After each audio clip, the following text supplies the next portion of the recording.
একবিংশ পরিচ্ছেদ।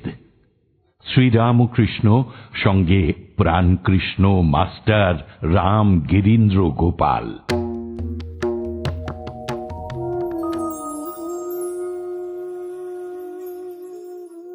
শনিবার 24শে চৈত্র, 1290 শুক্লা দশমী, ইংরাজি 5ই এপ্রিল 1884 খ্রিস্টাব্দ। প্রাতঃকাল বেলা 8টা।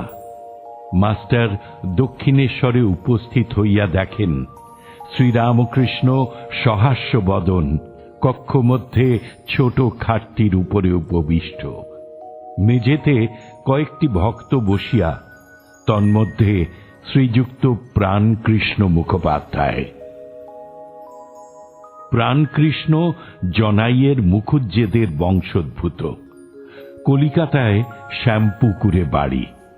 ম্যাকেনজি লায়ালের এক্সচেঞ্জ নামক নিলাম ঘরের কার্যাধ্যক্ষ। তিনি গৃহস্থ, কিন্তু বেদান্ত চর্চায় বড় প্রীতি।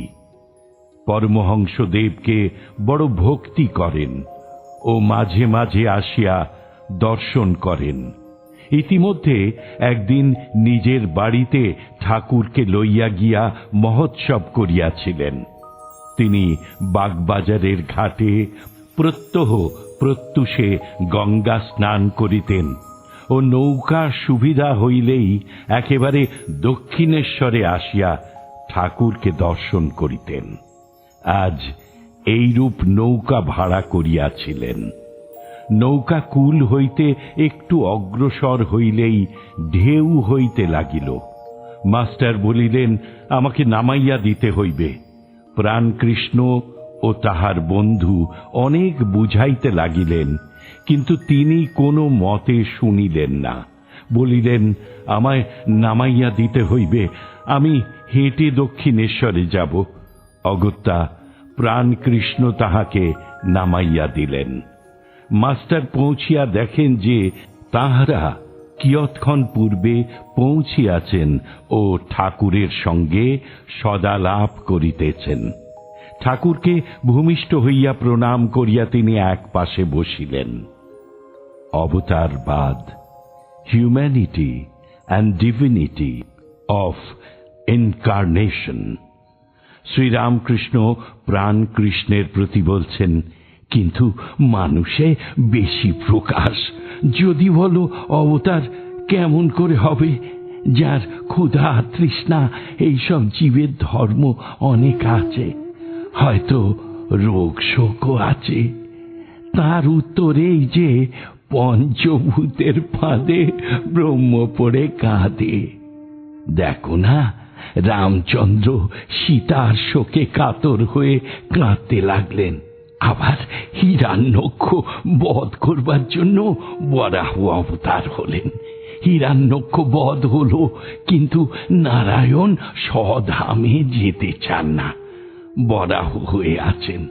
কতকগুলি ছানাপোনা হয়েছে, তাদের নিয়ে একরকম বেশ আনন্দে রয়েছেন। দেবতারা বললেন, এ কি হলো, ঠাকুর যে আসতে চান না। তখন সকলে শিবের কাছে গেল ও ব্যাপারটি নিবেদন করলে। শিব গিয়া তাকে অনেক জেদাজেদি করলেন। তিনি ছানাপোনাদের মাই দিতে লাগলেন। তখন শিব ত্রিশূল এনে শরীরটাকে ভেঙে দিলেন। ঠাকুর হি হি করে এসে তখন স্বধামে চলে গেলেন। প্রাণকৃষ্ণ ঠাকুরকে বলছেন, মশাই, অনাহত শব্দটি কি?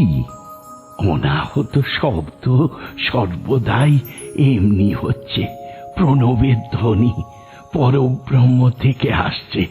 যোগীরা শুনতে পায়, বিষয়াসক্ত জীব শুনতে পায় না। যোগী জানতে পারে যে সেই ধ্বনি একদিকে নাভি থেকে উঠে ও আরেকদিকে সেই ক্ষীরোদশায়ী পরব্রহ্ম থেকে ওঠে। পরলোক সম্বন্ধে শ্রীযুক্ত কেশব সেনের প্রশ্ন। প্রাণকৃষ্ণ বলছেন, মশায়, পরলোক কি রকম? পরলোক? কেশব সেনও ওই কথা জিজ্ঞাসা করেছিল। যতক্ষণ মানুষ অজ্ঞান হয়ে থাকে, অর্থাৎ যতক্ষণ ঈশ্বর লাভ হয় নাই, ততক্ষণ জন্মগ্রহণ করতে হবে। কিন্তু জ্ঞান লাভ হলে আর এ সংসারে আসতে হয় না, পৃথিবীতে বা অন্য কোনো লোকে যেতে হয় না। কুঁয়োরেরা হাঁড়ি রোদে শুকোতে দেয়, দেখো নাই? তার ভিতর পাকা হাড়িও আছে, কাঁচা হাড়িও আছে। গরু টরু চলে গেলে হাড়ি কতক কতক ভেঙে যায়। পাকা হাড়ি ভেঙে গেলে কুঁয়োর সেগুলিকে ফেলে দেয়, তার দ্বারা আর কোনো কাজ হয় না। কাঁচা হাড়ি ভাঙলে কুঁয়োর আবার তাদের লয়, নিয়ে চাকাতে তাল পাকিয়ে দেয়, নতুন হাড়ি তৈয়ার হয়। তাই যতক্ষণ ঈশ্বর দর্শন হয় নাই, ততক্ষণ কুঁয়োরের হাতে যেতে হবে, অর্থাৎ সেই সংসারে ফিরে ফিরে আসতে হবে। সিদ্ধ ধান পুঁতলে কি হবে? গাছ আর হয় না গো। মানুষ জ্ঞানাগ্নিতে সিদ্ধ হলে তার দ্বারা আর নতুন সৃষ্টি হয় না, সে মুক্ত হয়ে যায় গো, মুক্ত হয়ে যায়।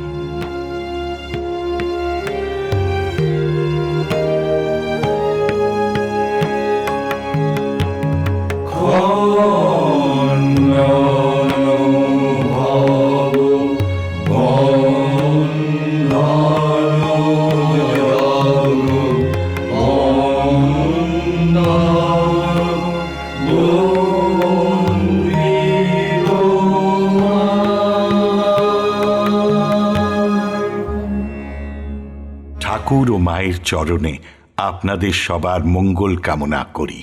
লাইক করুন, শেয়ার করুন, অন্যকে দেখার সুযোগ করে দিয়ে পুণ্য লাভ করুন।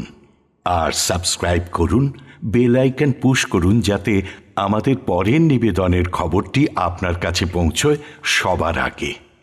অমৃত কথন এই অনুষ্ঠানের আঙ্গিনা থেকে আপনাদের সবার সুখ, শান্তি, সমৃদ্ধি কামনা করে বলি, হরি ওম রামকৃষ্ণ।